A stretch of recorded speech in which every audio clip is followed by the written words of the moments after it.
नमस्कार, मैं हूं ज्ञानेंद्र विकल और जेएस गुरु विकल चैनल पर आपका हार्दिक स्वागत है। हम लोग साइटोलॉजी की बात कर रहे थे। साइटोलॉजी में हम लोगों ने पढ़ा था कि कोई भी जो सेल होती है वो शरीर की संरचनात्मक एवं क्रियात्मक इकाई होती है, यानी स्ट्रक्चर और फंक्शनल यूनिट होती है। तो सेल के बारे में हम लोग और डिटेल में पढ़ लेते हैं। थोड़ा सा हम लोगों ने जो देखा था सेल के बारे में, तो सेल को हमने दो पार्ट में बांट दिया था। एक होता है जो आपका सुरक्षात्मक आवरण यानी प्रोटेक्टिंग कवरिंग, प्रोटेक्टेड कवरिंग।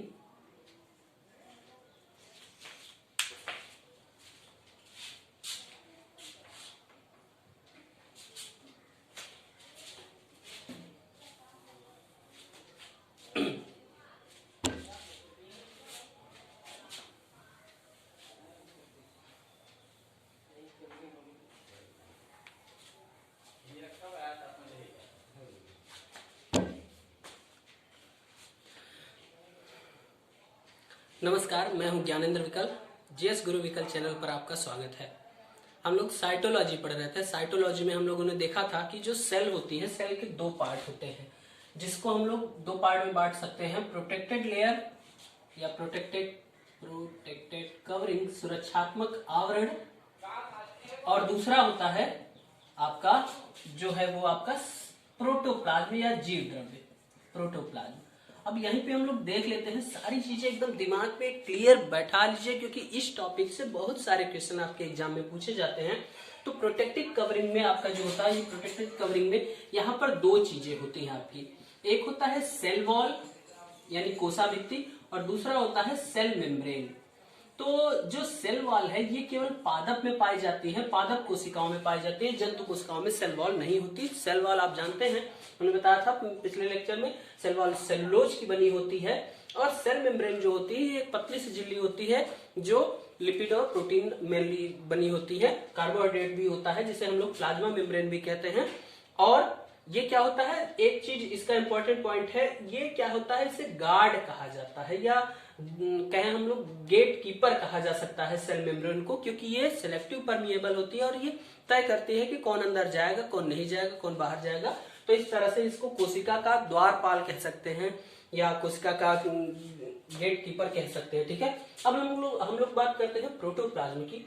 तो प्रोटोप्लाज्म में हम लोग देखते हैं, तो प्रोटोप्लाज्म को दो भागों में बांटा जा सकता है। देखिए, अगर हम लोग देखें तो ये जैसे कोशिका थी, तो ये बाहर वाली जो कवरिंग है ये आपकी क्या है, प्रोटेक्टिंग कवरिंग है, जो जिसमें हम लोग सेल वॉल या सेल मेम्ब्रेन देखते हैं। अब इसके अंदर जो भी मटेरियल पूरा भरा हुआ है, जो तरल भरा हुआ है, जो पार्ट इसके हैं अंदर के, वो सारे के सारे क्या किसमें आएंगे, प्रोटोप्लाज्म यानी पूरा पूरा जीव द्रव्य में। अब इस जीव द्रव्य को दो भागों में बांटा जा सकता है। एक होता है इसके केंद्र में इस तरह से गोलाकार जो पार्ट होता है, जिसको हम लोग कहते हैं केंद्रक या न्यूक्लियस कहते हैं। तो पहला पार्ट हो गया न्यूक्लियस, और इसके बाहर जो पूरा तरल भाग है वो क्या हो गया हमारा, ये कहलाता है साइटोप्लाज्म यानी कि कोशिका द्रव्य। क्या कहा जाता है भाई, कोशिका द्रव्य।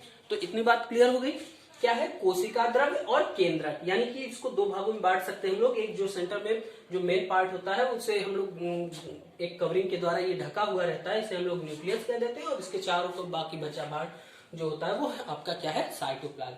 अब साइटोप्लाज्म में हम लोग देखें तो देखिए ये न्यूक्लियस है, बाकी का जो भी मटेरियल है, जैसे इसमें आप जानते हैं न्यूक्लियस से सटा हुआ रहता है एंडोप्लाज्मिक रेटिकुलम रहता है, इसमें गाल्जी बॉडी रहती है। ठीक है, गाल्जी बॉडी रहती है, और आप देखते हैं इसमें माइटोकॉन्ड्रिया होता है, साथ ही साथ इसमें अगर जब पादप कोशिका है तो इसमें हरित लवक या क्लोरोप्लास्ट भी पाए जाते हैं, राइबोसोम, छोटे छोटे राइबोसोम पाए जाते हैं, लाइसोसोम, सेंट्रोसोम, यानी कि ढेर सारे जो कोशिका के पार्ट है, कोशिका के छोटे छोटे अंग हैं, इसको हम लोग रख सकते हैं। तो ये सारे किसमें आएंगे, साइटोप्लाज्म के अंतर्गत आएंगे। बात समझ में आ रही है। तो साइटोप्लाज्म में जितने भी कोशिकांग है वो सारे आएंगे, केवल किसको छोड़कर, न्यूक्लियस को, क्योंकि न्यूक्लियस को हम लोग अलग से देखते हैं।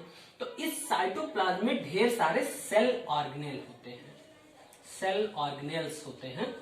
ठीक है, अब देखिएगा सेल ऑर्गेनेल्स में क्या होते हैं, ढेर सारे आप यहाँ पर बांट सकते हैं। इसको हम एक और थोड़ा सा क्लियर कर देते हैं एक चीज सेल ऑर्गेनेल्स के बारे में। इसको हम लोग थोड़ा सा मिटा के और फिर से देख लेते हैं सेल ऑर्गेनेल्स के बारे में, और यही सेल ऑर्गेनेल्स के बारे में बार बार पूछा गया है। चलिए आगे देखते हैं हम लोग सेल ऑर्गेनेल्स के बारे में।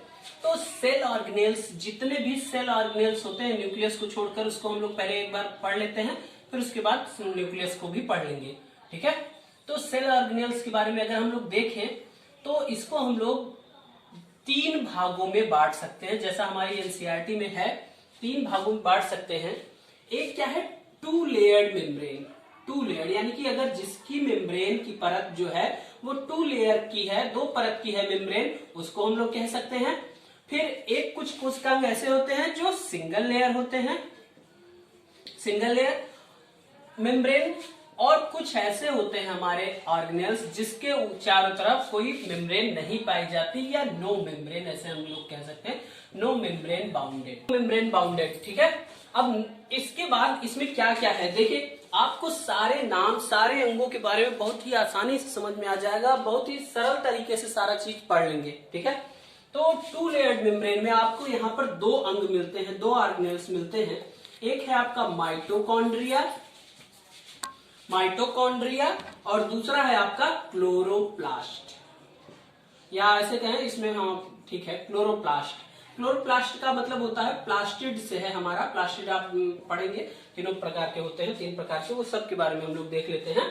और अब इसके बाद देखिए सिंगल लेयर। सिंगल लेयर में आपका है एंडोप्लाज्मिक रेटिकुलम, ये एक परत की होती है, एंडोप्लाज्मिक रेटिकुलम,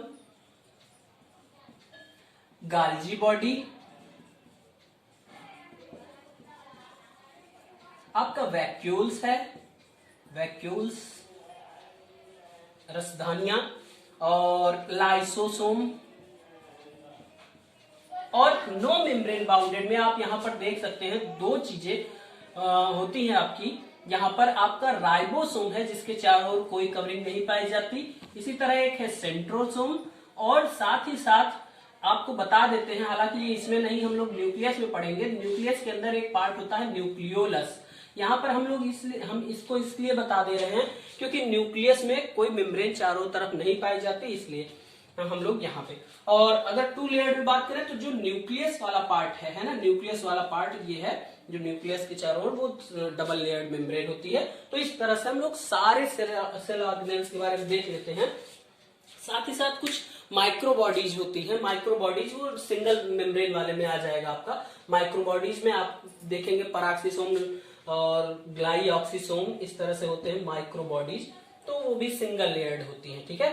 तो आपके दिमाग में ये एक मोटी मोटी बात बैठ गई होगी कि 2 लेयर्ड मेम्ब्रेन, सिंगल लेयर और नो मेम्ब्रेन।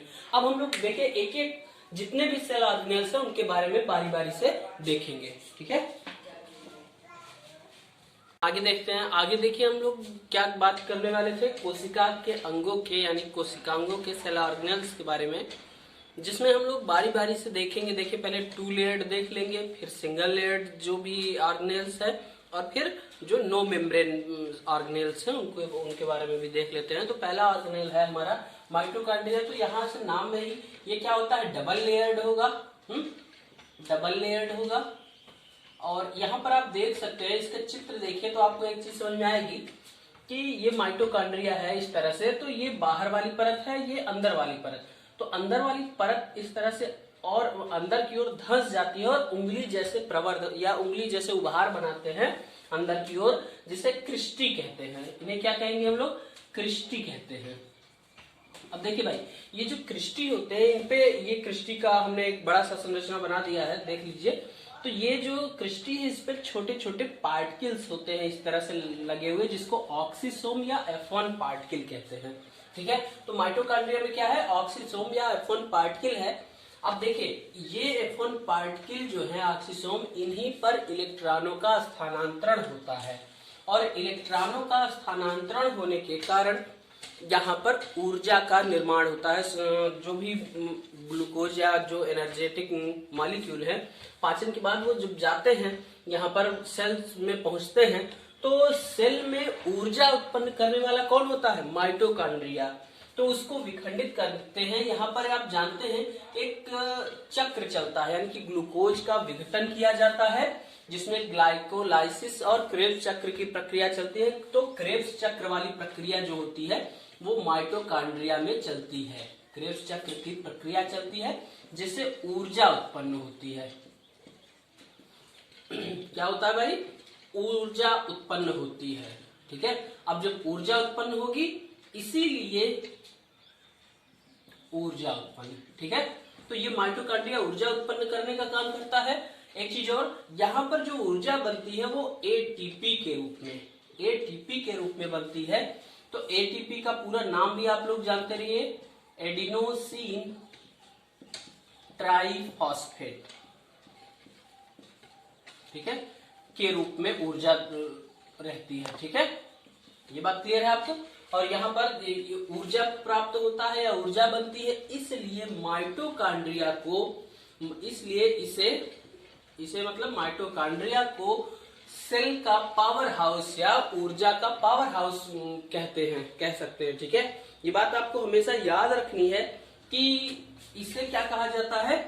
कोशिका का पावर हाउस, कोशिका का पावर हाउस,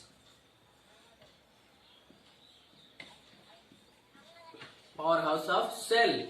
ये बहुत ही इंपॉर्टेंट है भाई, कई बार आपके एग्जाम में पूछा गया पावर हाउस ऑफ सेल किसे कहा जाता है? तो माइटोकॉन्ड्रिया को कहा जाता है। अब एक चीज और, जो प्रोकैरियोटिक ऑर्गेनिज्म होते हैं उनमें माइटोकॉन्ड्रिया नहीं पाया जाता, ये केवल यूकैरियोट में पाया जाता है, यूकैरियोटिक कोशिकाओं में। तो प्रोकैरियोटिक कोशिकाओं में इसी के समान मीसोसोम नामक संरचना पाई जाती है। प्रोकैरियोट में या प्रोकैरियोटिक कोशिकाओं में इसी के समान जो मिलती हुई संरचना होती है, मीसोसोम पाया जाता है। ठीक है, आप याद रखेंगे इसको कि ये जो मीसोसोम है ये माइटोकॉन्ड्रिया की समवर्ती संरचना है, उसी के जैसा। यानी कि प्रोकैरियोट यानी बैक्टीरिया में ऊर्जा उत्पन्न करने वाले कौन होते हैं? मीसोसोम होते हैं, जो माइटोकॉन्ड्रिया की तरह काम करते हैं। इतने पॉइंट है आपके, बस, बहुत ही सिंपल। चलिए देखिए लवक के बारे में। प्लास्टिड जो होता है, ये क्या होता है? जो प्लास्टिड है इसकी खोज सिम्पर नामक वैज्ञानिक ने की थी, सिम्पर नामक वैज्ञानिक ने इसकी खोज की थी। तो अच्छा, एक चीज और, माइटोकॉन्ड्रिया की खोज किसने की थी? तो सबसे पहले अल्टमान ने इसे देखा था और सी बेंडा नामक वैज्ञानिक ने माइटोकॉन्ड्रिया का नाम रखा था, आप जानते रहिए ऐसे ही। तो प्लास्टिड की बात करें तो प्लास्टिड की जो खोज है वो सिम्पर नामक वैज्ञानिक ने की थी, और ये कोशिका के सबसे बड़े अंगक होते हैं, सबसे बड़े, कोशिका में सबसे बड़े अंगक होते हैं, यानी कि कोशिकाओं के अंगों की बात करें तो सबसे बड़े अंगक होते हैं। ठीक है, प्लास्टिड। अब देखिए प्लास्टिड क्या होते हैं? प्लास्टिड क्या होता है, इसकी वजह से किसी भी पौधे के, या ऐसे कहें हम, अच्छा एक चीज और यहाँ पर याद आ गया कि जो प्लास्टिड होते हैं ये केवल पादपों में पाए जाते हैं, पादपों में। ठीक है, पादपों में पाए जाते हैं, जंतुओं में प्लास्टिड नहीं पाए जाते। अब ये देखिए प्लास्टिड जो होते हैं ये 3 प्रकार के होते हैं। यहां पर एक ही लाइन में हम लोग देख लेते हैं, बहुत इंपॉर्टेंट है। पहला है हमारा हरित लवक। जो प्लास्टिड होते हैं वो 3 प्रकार के हरित लवक होता है, दूसरा होता है वर्णी लवक, और तीसरा होता है आपका अवर्णी लवक। तो ये जो लवक है ये 3 प्रकार के प्लास्टिड कौन कौन से? क्लोरोप्लास्ट, क्रोमोप्लास्ट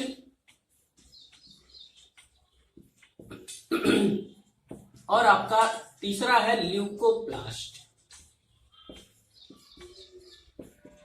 देखिए जो क्लोरोप्लास्ट होता है इसका रंग हरा होता है, हरा रंग होता है। ठीक है, इसका हरा रंग क्लोरोफिल के कारण होता है, क्लोरोफिल की उपस्थिति के कारण। ठीक है, क्लोरोप्लास्ट का हरा रंग किसके कारण होता है? क्लोरोफिल की उपस्थिति के कारण होता है। और ये कहाँ पाया जाएगा? आप लोग जानते हैं पत्तियों में पाया जाएगा ये। ठीक है, पत्तियों में जो प्रकाश संश्लेषण में हेल्प करता है। आप याद रखेंगे प्रकाश संश्लेषण के लिए कौन उत्तरदायी होता है? हमारा क्लोरोप्लास्ट। ठीक है, यही सबसे इंपॉर्टेंट होता है पौधे के लिए। तो ये बात आपको क्लियर हो गई। हरित लवक जो है हरा रंग होता है इसका, क्लोरोफिल की उपस्थिति के कारण होता है, पत्तियों में होता है जो प्रकाश संश्लेषण का काम करता है। अब देखिए अगर आगे हम लोग बात करें, अगला है हमारा वर्णी लवक। वर्णी लवक की बात करें, क्रोमोप्लास्ट, तो ये हरे रंग के अलावा सभी रंग के हो सकते हैं, यानी कि हरे रंग के अलावा और कोई भी रंग होता है तो वो क्या होता है, इसको ऐसे कह सकते हैं रंगीन, रंगीन कह सकते हैं। और ये रंगीन ऐसे समझिए कि ये हरे रंग के अलावा होता है, ठीक है। जैसे आपने देखा होगा कि टमाटर, ये क्वेश्चन बहुत पूछा जाता है कि टमाटर हरे से लाल कैसे हो जाता है। तो टमाटर का जो रंग परिवर्तन है ये होता क्या है, ये जितने भी क्रोमोप्लास्ट क्लोरोप्लास्ट है ये सभी आपस में कन्वर्ट हो सकते हैं। क्लोरोप्लास्ट से क्या बन जाएगा, क्रोमोप्लास्ट, क्रोमोप्लास्ट से ल्यूकोप्लास्ट भी बन सकता है, ल्यूकोप्लास्ट से फिर से क्या बन सकता है, क्लोरोप्लास्ट बन सकता है अलग अलग कंडीशन में। अब आप देखिए जैसे अगर कोई पत्ती होती है या ऐसे क्या जैसे टमाटर वगैरह है या मिर्च है, तो उसका क्लोरोप्लास्ट जो होता है हरा होता है पहले, बाद में वो कलर चेंज कर लेता है, क्रोमोप्लास्ट में बदल जाता है जिससे वो लाल हो जाता है। और फिर अगर देखें सूखने के बाद या ऐसे कहें हम जैसे जो ल्यूकोप्लास्ट है, ल्यूकोप्लास्ट यानी अवर्णी लवक, जैसे आप देखते हैं तने में या जड़ में जो रंगहीन संरचना होती है, ये यहाँ पर देख लीजिए ये कैसा होता है, ये रंगहीन होता है। तो रंगहीन संरचना वो ल्यूकोप्लास्ट है। ल्यूकोप्लास्ट क्लोरोप्लास्ट में कैसे बदलेगा, जैसे आलू देखिए भाई, आलू क्या है, तना है, जो भूमिगत तना है, तो वो अवर्णी लवक होता है, यानी कि ल्यूकोप्लास्ट में होता है, रंगहीन होता है। लेकिन अगर कभी उस पर धूप पड़ने लगे, आलू जो मिट्टी से थोड़ी सी बाहर हो जाती है वो हरे रंग की हो जाती है, आपने देखा, यानी कि वो क्लोरोप्लास्ट में भी बदल सकता है। तो ये बात आप समझ लीजिए कि यहाँ पर यही तीनों कन्वर्जन होता रहता है। जब भी क्वेश्चन पूछे तो क्लोरोप्लास्ट क्रोमोप्लास्ट में या क्रोमोप्लास्ट क्लोरोप्लास्ट में भी बदल सकता है, इस तरह से हरा भी हो सकता है, ठीक है। अब देखिए जो जो आपका क्रोमोप्लास्ट है रंगीन है, इसमें कई ढेर सारे रंग आपको देखते हैं, जैसे दो तीन आप देख लीजिए, जैसे सेब का रंग, सेब का रंग कैसा होता है भाई, लाल रंग होता है, लेकिन अजीब सा लाल रंग होता है। तो उसमें एक पिगमेंट पाया जाता है एंथोसायनिन नामक पिगमेंट। ये भी क्वेश्चन पूछा गया है कि सेब का पिगमेंट कौन सा होता है, तो एंथोसायनिन नामक पिगमेंट होता है, जिसकी वजह से सेब का रंग होता है। अच्छा, टमाटर का लाल रंग, टमाटर का लाल रंग, हरा रंग तो जानते हैं क्लोरोप्लास्ट है, क्लोरोफिल के कारण। जो लाल रंग है ये लाइकोपीन, लाइकोपिन नामक पिगमेंट के कारण होता है। अच्छा, आप कभी अगर सिरप वगैरह कोई लेने जाते हैं जिसपे टोमेटो वाला रहता है, उसका ज्यादातर नाम लाइको से ही रहता है, लाइकोप्रीन, लाइकोस स्टेम, ऐसे करके जो भी हो लाइकोस पिन करके होता है, ठीक है। तो आप ये याद रखेंगे। और गाजर का रंग, गाजर का रंग आप जानते हैं, गाजर का जो रंग होता है वो कैरोटीन, कैरोटीन के कारण होता है। कैरेट से आप इसको समझ भी सकते हैं। और जो पीला रंग होता है, अगर किसी का पीला रंग है तो वो तो हल्दी का, अगर हम लोग कहें हल्दी का पीला रंग, तो वो किसके कारण होता है, जैंथोफिल के कारण, जैंथोफिल। तो इतनी बातें आप लोग याद रखेंगे इसमें वर्णी लवक में, ठीक है। बहुत ही आसान है, थोड़ा सा इसको देख लीजिए, ठीक है। अब तीसरा है अवर्णी लवक। अवर्णी लवक के बारे में देख लीजिए, ये कैसे होते हैं, रंगहीन होते हैं, कलरलेस होते हैं। जैसे जो मिट्टी के रंग का या भूरा या कत्थई इस तरह का अगर कोई रंग है तो उसको हम लोग रंगहीन की कैटेगरी में बोल देते हैं। अब इसमें क्या होता है, जैसे आपका तना है या जड़ है, ठीक है, जड़ तना ये होते हैं रंगहीन होते हैं। अच्छा, क्लोरोप्लास्ट जो है, क्लोरोप्लास्ट जो है वो अवर्णी भी हो जाता है। देखिए पत्तियां जब गिर जाती हैं ऐसे सूखने के बाद वो कैसे हो जाती है, भूरी हो जाती है, रंगहीन हो जाती है। तो आप कह सकते हैं उसका क्लोरोप्लास्ट ल्यूकोप्लास्ट में बदल गया, ठीक है। इस तरह से आप बोल सकते हैं इसको। तो ये है बातें आपकी तना और जड़ वाली। अच्छा, इसके उदाहरण में अगर हम कहें, जितने भी जैसे मक्के का पेड़ देखे हैं ना, मक्का या गेहूं, ये सभी क्या होते हैं, इन सभी में अवर्णी लवक पाया जाता है। तो ये बातें आपको क्लियर हो गई। तो आज हम लोगों ने देखिए जो डबल लेयर्ड वाली संरचना थी, दो ठो, माइटोकॉन्ड्रिया और प्लास्टिड, इनके बारे में हम लोगों ने देखा। मिलते हैं अगले लेक्चर में, जिसमें हम लोग चर्चा करेंगे सभी सिंगल लेयर्ड मेम्ब्रेन वाले सेल ऑर्गेनेल्स की। Thank you.